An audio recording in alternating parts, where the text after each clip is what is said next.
The sandwich is practically an American institution, a staple of lunchboxes, parties, and picnics. But have you ever wondered about the sandwiches that graced dinner tables in decades past?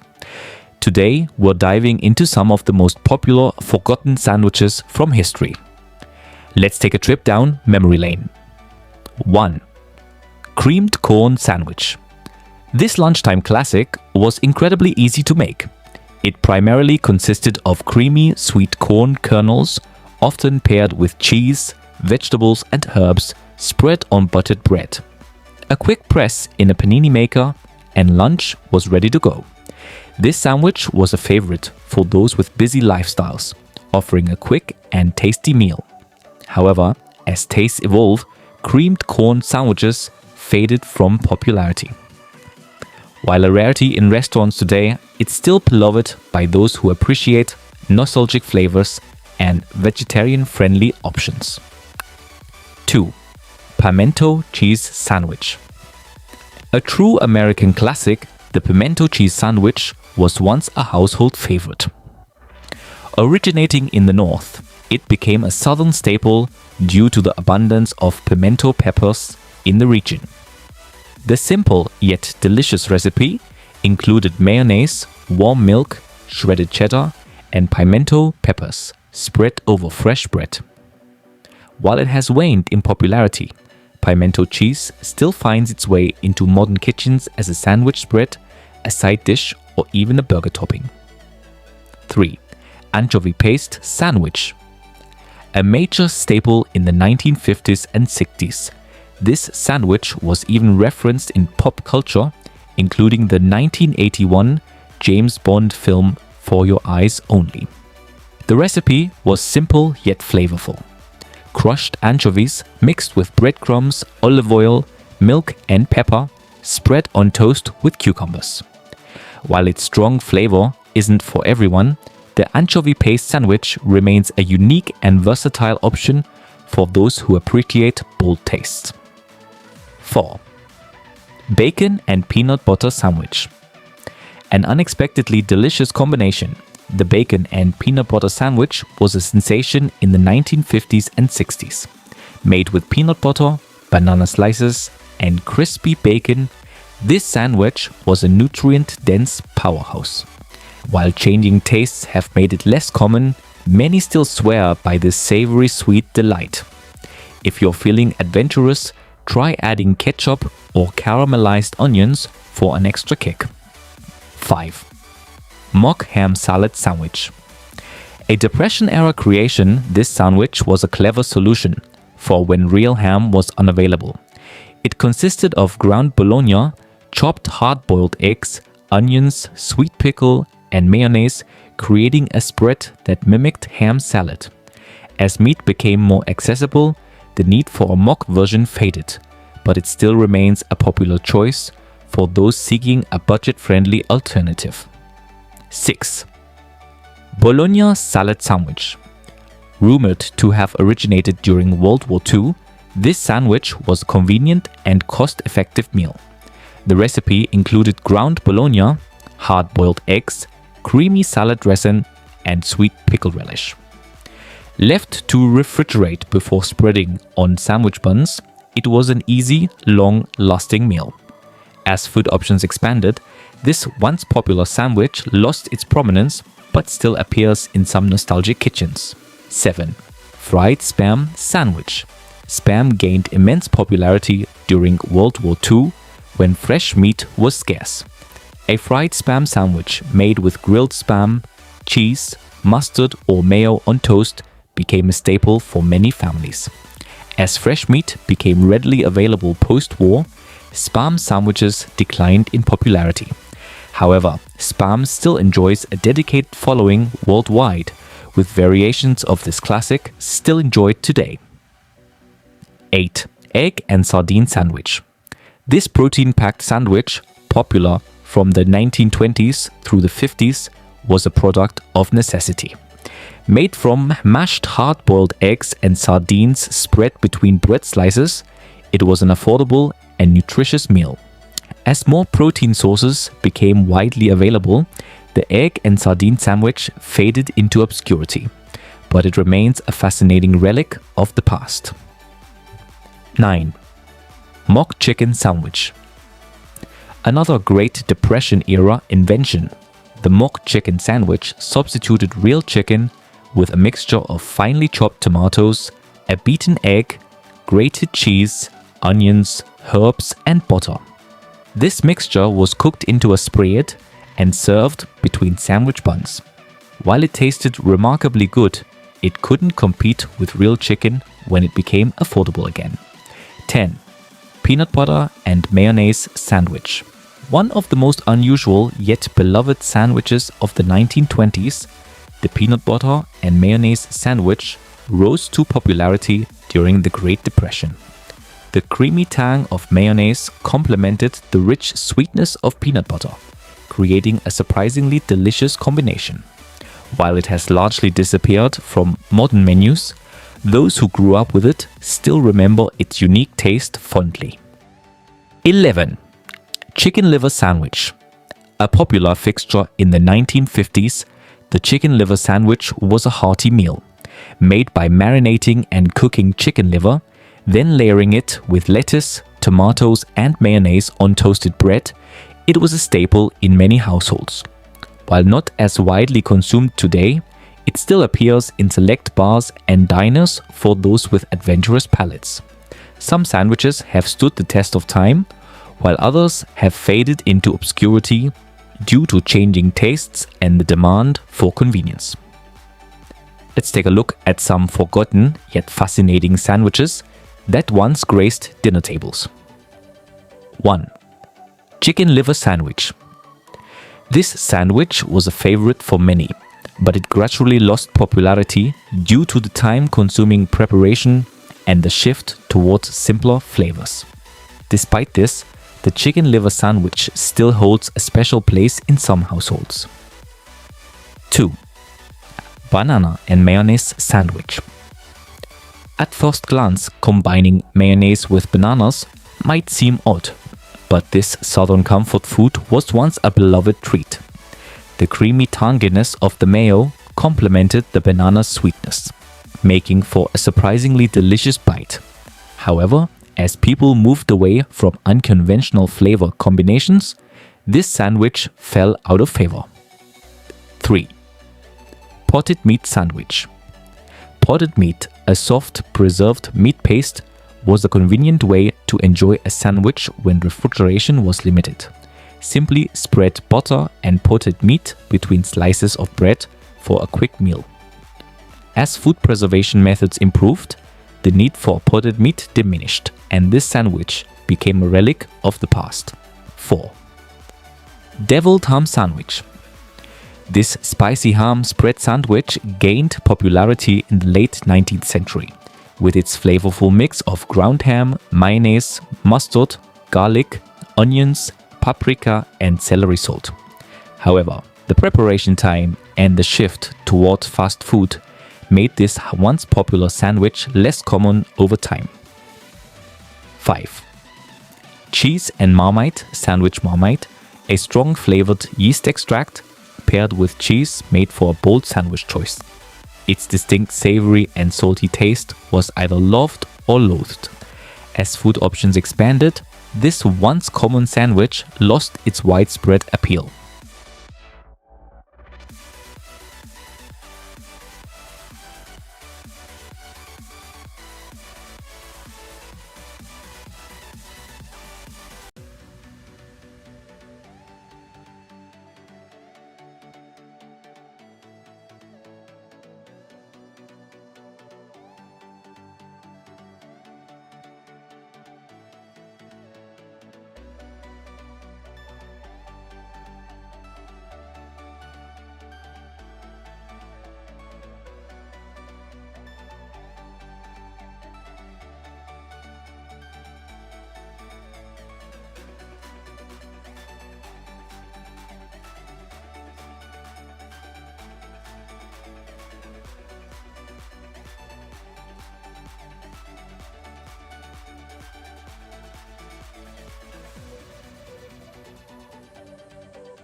6. Cold meatloaf sandwich. A comforting southern classic, this sandwich consisted of turkey meatloaf, white bread, butter, cheese, and a hint of mayo. Optional toppings like ketchup, tomatoes, hot sauce, or bacon added extra flavor. Despite its nostalgic charm, the shift toward quick and easy meals pushed this sandwich into obscurity. 7. Corned beef tongue sandwich. A high-effort, high-reward sandwich, this dish required slow-cooked beef tongue, combined with carrots, onions, garlic, bell peppers, paprika, and more. While once considered a gourmet home-cooked meal, its labor-intensive process made it less suitable for the fast-paced modern lifestyle. 8. Chicken and cranberry sandwich. This sandwich was a product of the early 20th century's love for cranberry-infused recipes.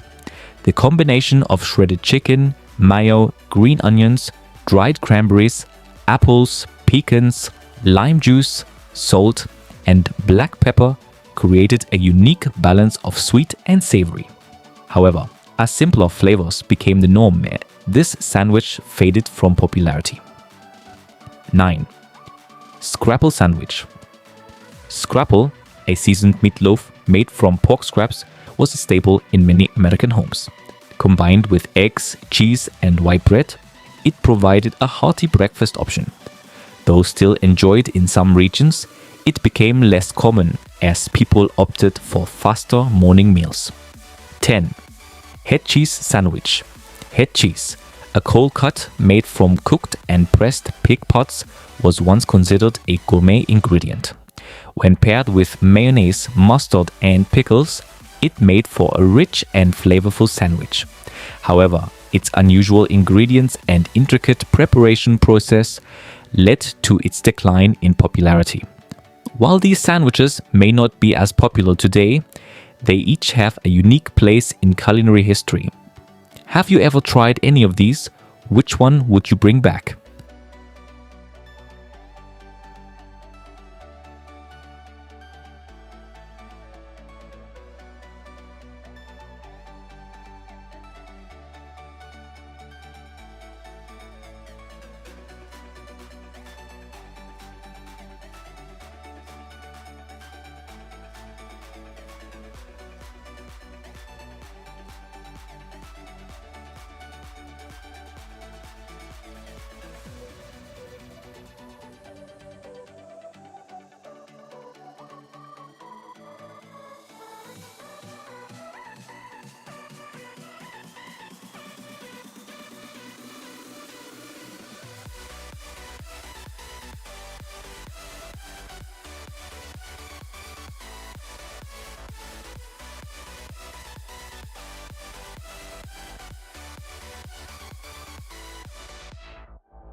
Arthur Treacher's fish and chips took off like a rocket when it launched in 1969. By the mid-70s, the chain had expanded to over 800 locations, bringing a taste of the British seaside to American shores. At a time when burgers reigned supreme in the fast food world, Arthur Treacher's offered something different for seafood lovers. But let's be honest, how many people really knew who Arthur Treacher was? While the restaurant was named after the British actor, customers were far more interested in his fish frying expertise than his filmography. The battered North Atlantic cod fillets, fried to golden perfection, had a signature crunch that was music to the ears. Pair that with thick, hand-cut fries, and you had a meal that felt like a mini vacation, minus the seagulls and unpredictable weather. And who could forget the hush puppies? Were they necessary? Not really. Did people love them? Absolutely. For those looking to break free from burger monotony, Arthur Treacher's was the place to be. But in a fast food market dominated by burgers, the tides eventually turned. The chain struggled to keep up, and as time passed, its once thriving locations dwindled. Today, it's hard to find a place still serving that iconic buttered fish, leaving many wondering why it faded away. Speaking of forgotten favorites, let's talk about Stuckey's. Stuckey's began as a humble pecan stand on the side of Georgia Road in the 1930s. But by the 1970s, it had transformed into a nationwide road trip icon with over 350 stores. If you were cruising down America's highways back then, a Stuckey's stop was almost inevitable. It was where travelers fueled up, grabbed a bite, and loaded up on souvenirs they'd probably regret buying later. Who didn't need a plastic alligator keychain, right? The real charm of Stuckey's wasn't just in its cozy, family-friendly vibe. It was the snacks, particularly the famous pecan log rolls. A road trip without one of those sugary, nut-covered delights just didn't feel complete. The food itself wasn't anything special. Hot dogs, burgers, and southern comfort dishes. But it was reliable, just like an old friend from middle school. Despite its nostalgic charm, Stuckey's couldn't keep up with the corporate giants that eventually took over highway rest stops. Slowly but surely, the once thriving chain faded into history. Next time you pull into a gas station on a road trip, take a moment to remember the simpler days when Stuckey's was the go-to stop for weary travelers. And speaking of simpler times, few restaurants bring back cherished memories quite like Bennigan's. In its prime, Bennigan's was the go-to spot for a special family dinner. Hardworking parents would take their kids there for a treat. And at the time, few realized the sacrifices they made to create those moments. As a kid, you weren't thinking about the cost. You were just there for the mozzarella sticks. Among casual dining spots like Chili's, TGI Fridays, Applebee's, Red Robin, and Ruby Tuesday, Bennigan's stood out. It had the perfect combination of a lively atmosphere, hearty food, and if memory serves, some of the best chicken tenders known to humankind. Though a handful of Bennigan's locations still exist, they are a shadow of their former selves. The charm and excitement of the original chain seem to have disappeared. Maybe it's nostalgia talking, or maybe restaurants just don't live up to childhood memories. Either way, it's hard not to miss those carefree days when a simple meal at Bennigan's felt like the highlight of the week.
Nostalgia makes everything taste better.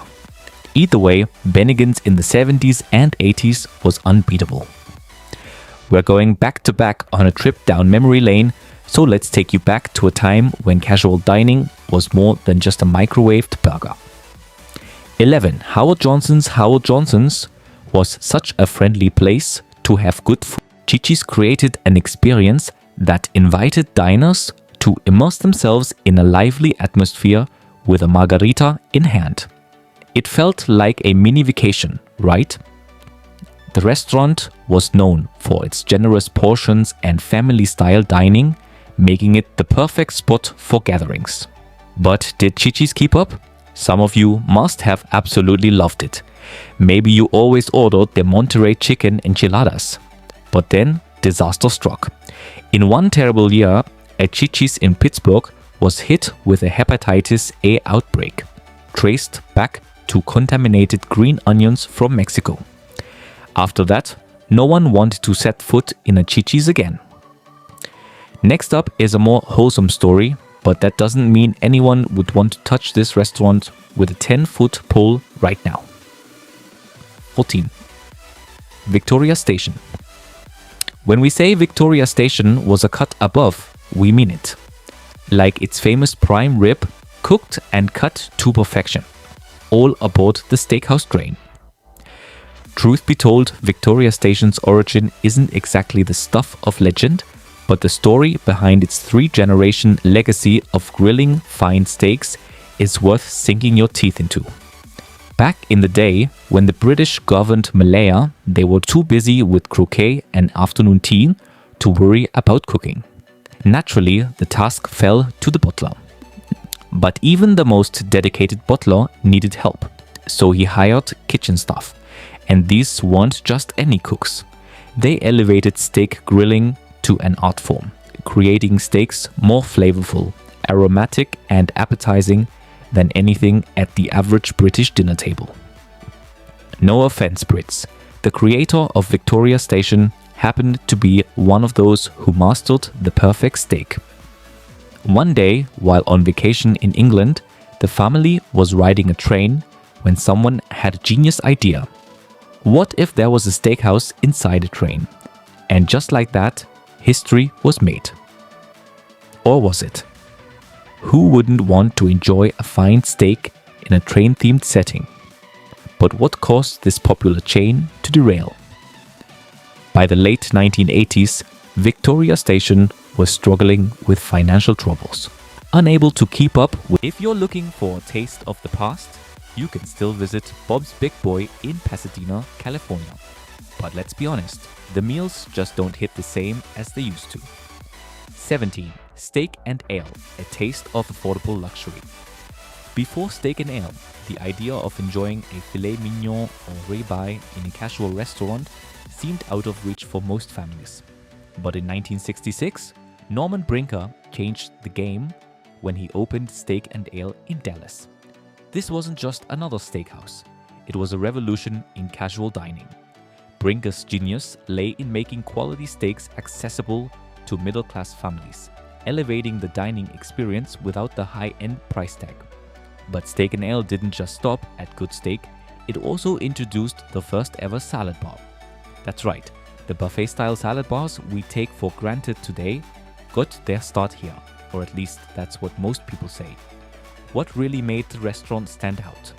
The rustic wood-paneled walls, dim lighting, and the rich aroma of sizzling steaks, all creating an English pub-inspired ambience that felt both cozy and upscale. But as dining trends shifted, Steak and Ale struggled to keep up, and by the early 2000s, it had faded into nostalgia. Now, let's talk about a steakhouse that should have been the king for decades, but ultimately couldn't hold onto its throne. 18. Ponderosa Steakhouse. The Wild West on a plate. Founded in the early 1960s, Ponderosa Steakhouse quickly became a beloved fixture in casual dining, particularly in the Midwest and the South. By the 70s, it had expanded to over 600 locations, offering a rustic Western theme that promised dinos a taste of the frontier. What made Ponderosa special? The all-you-can-eat steak and buffet. Families flocked to the restaurant for juicy, sizzling cuts of beef grilled to perfection, served with baked potatoes, crispy fries, and a salad bar stacked with everything from pasta salad to an avalanche of croutons. And let's not forget the decadent desserts that no visit was complete without. At its peak, Ponderosa was the place to get a hearty meal on a budget. But over time, changing tastes and competition took their toll. Today, finding a Ponderosa location is like searching for buried treasure. Rare and nostalgic, but likely not as golden as you remember. Now, let's talk about a restaurant that had the potential to be as big, if not bigger, than KFC. But fate had other plans. 19. Horn and Hardart, the original fast food revolution. Established in Philadelphia in 1888 and later expanding to New York City, Horn and Hardart wasn't just a restaurant. It was a futuristic marvel. It was America's first automated restaurant chain, giving diners a unique experience where they could serve themselves from a glass-enclosed food dispensers. By the 70s, it had become an institution, blending the convenience of fast food with the warmth of a classic diner. Was there anything more exciting than picking your meal from a row of colorful, ready-to-go dishes? The menu was comfort food heaven: creamy mac and cheese, mouth-watering meatloaf, and perfectly baked pies. And let's not forget the coffee. Served in shiny metal pots, it was the fuel of the working class and the signature of the chain. For decades, Horn and Hardart was ahead of its time. But with the rise of modern fast food chains and changing consumer habits, it couldn't keep up. By the turn of the century, its locations had all but vanished, leaving behind only memories. So, which of these legendary restaurants did you get to experience? Are there any you wish you could visit just one more time? Let us know in the comments. And as always, don't forget to like, subscribe, and share this video with your foodie friends. See you next time.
Mixes have stood the test of time, while others have been largely forgotten.